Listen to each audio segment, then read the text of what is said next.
Subscribe गर्नुहोला हाम्रो YouTube channel. साथसाथै हामीले हाल्ने गरेको अरु लेटेस्ट भिडियोको जानकारी पाउनको लागि साइडमा रहेको बेल आइकनलाई पनि प्रेस गर्न नभुल्नुहोला।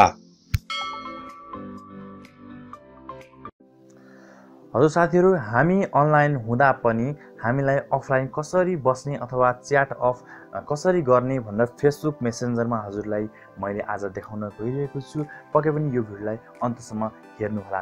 नमस्ते, म हुँ सन्दीप र तपाईहरुले हेर्दै हुनुहुन्छ doctor genius production YouTube channel.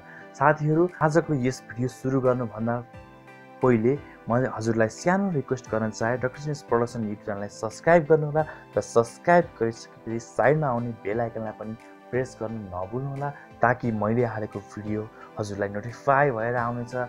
हजुर साथीहरु, आजको यो भिडियोको विषयवस्तुतर्फ लागौं। सर्वप्रथम हजुर त मेसेन्जर खोल्न पर्ने हुन्छ।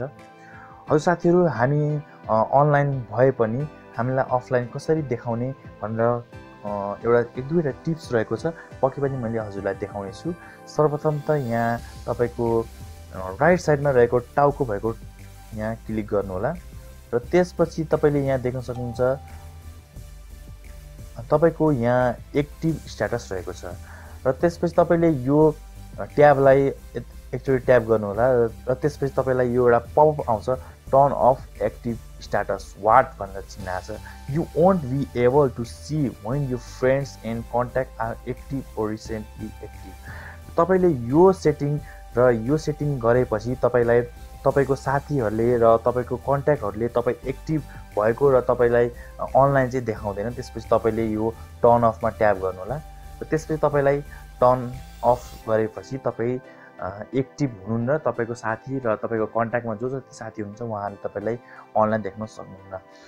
हस् साथीहरु, आजको भिडियोमा यति मात्रै। साथीहरु, यो भिडियो हजुरलाई कस्तो लाग्यो? यदि राम्रो लाग्यो भने पक्कै पनि लाइक र शेयर गर्नु होला र केही सल्लाह सुझाव छ र केही प्रतिक्रिया छ, तपाईले केही बुझ्नु भएको छैन भने पक्कै पनि यस भिडियोको कमेन्ट बक्समा मलाई लेखेर जानकारी गराउनु होला।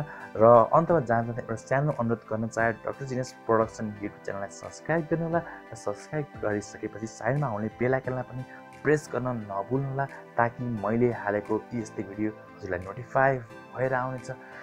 र हस् साथीहरु, अर्को भिडियोमा भेट्ने बाचाको साथ यस भिडियोबाट म बिदा लिन चाहन्छु। हस्त नमस्ते, जय नेपाल।